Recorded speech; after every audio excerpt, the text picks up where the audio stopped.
Action alleviates anxiety, and patience is the most important skill that an entrepreneur needs to learn. Welcome back. This is my weekly recap, episode number 7. My name is Erkka Suvanto. Some of you call me EJ. I'm the guy who's on social media to build a legacy for his kids and pass on all the life and business lessons to each and every one of you. This weekly recap is a format that I introduced 7 weeks ago. It's like a diary to me, where I go through the topics that I witnessed during the week, what is that I have learned, and what are the experiences. Last week we talked about my new business venture. I'm going to be a business coach, a life coach for other people. And this format is my way of documenting my journey. I plan on talking about the things I did well and also about the mistakes I made so that everybody can learn from this. That way we all win. At least I get an epic story, and hopefully some people can avoid the mistakes that I made or make a note of the things that went well. This week I've been focusing on creating more content, as you probably have noticed in my social media channels, and also thinking about the long-term marketing plan of my services. But most of my time I've spent on building my website. This is something that I talked about last week, and maybe a couple of key lessons here that might be useful to all of you guys as well. I've studied several websites, successful ones, not so successful ones, and there seems to be a common theme between the ones that are performing well. And here's the layout formula that I have noticed.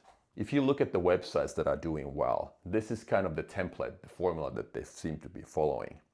So all of them have a video up front as the first item, followed by a carousel of pictures underneath, several bullets about the business, and after that, testimonial page. So what I would call a 1, 2, 3, 4-step approach. I'm a big believer in simplicity. So what I will do now is that I will design my own website based on this template, and I'll let you guys know. I'll post my draft whenever it's ready so that you guys can take a look at it and maybe provide your comments. But this is a quick recap on what I have been doing over this week. It's Sunday now, and when the next week starts, I hope that by the end of the week, I will have my website published. Let's see if there are any bottlenecks or surprises around the corner that I haven't been able to anticipate, but that's my plan at least right now. So we'll see how that goes. This week I have also spent a lot of time reading the late Charlie Munger's quotes and ideas. Charlie Munger was the vice chairman of Berkshire Hathaway, and together with Warren Buffett, they ran Berkshire Hathaway for decades. Unfortunately, Charlie Munger passed away at the age of 99, end of last year, but his ideas and quotes live forever.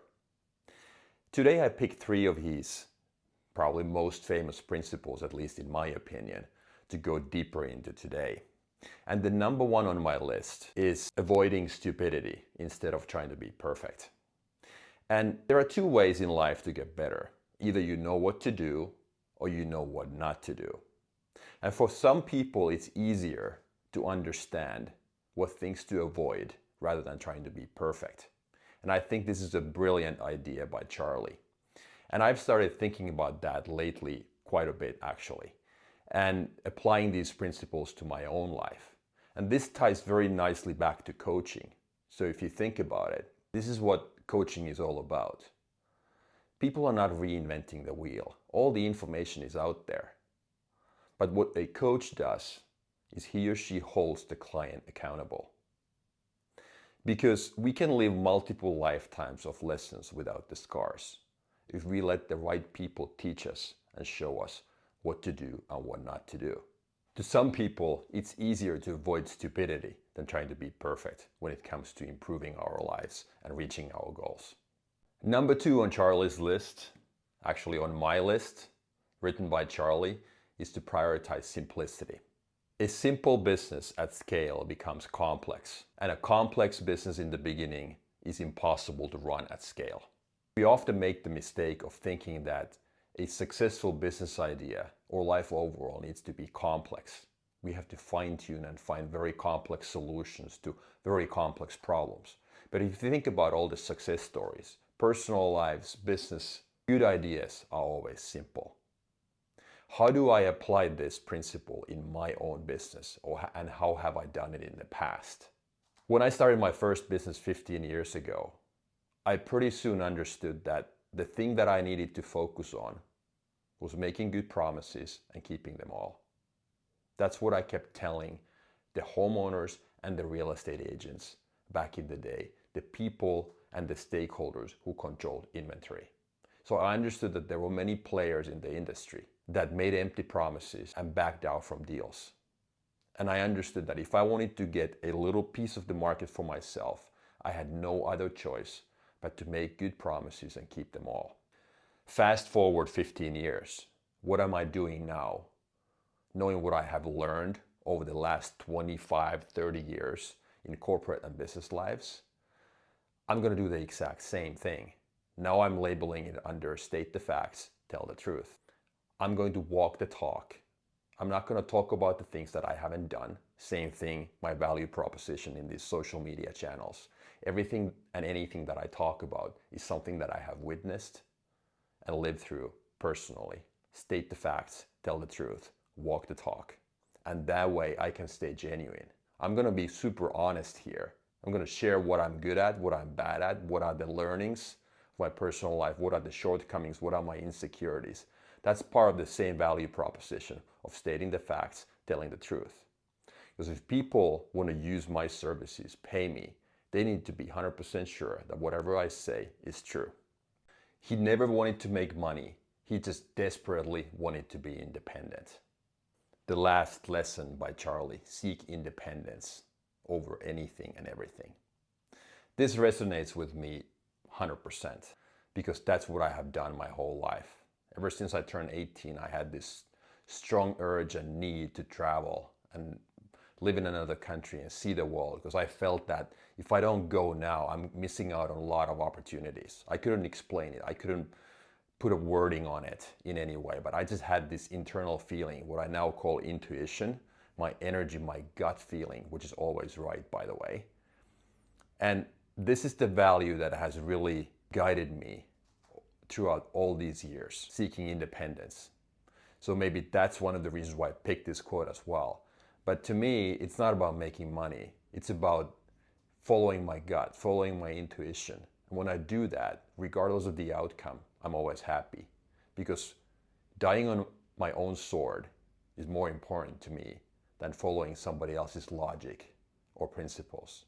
As long as I get to do what I enjoy on a daily basis, I don't mind working hard. That's the principle, that's the recipe to me when it comes to getting good results. So finding your interest area, working hard, getting good at it, turning that into passion, and you don't feel like working a day in your life.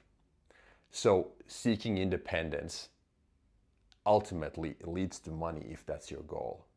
But Charlie never wanted to make money.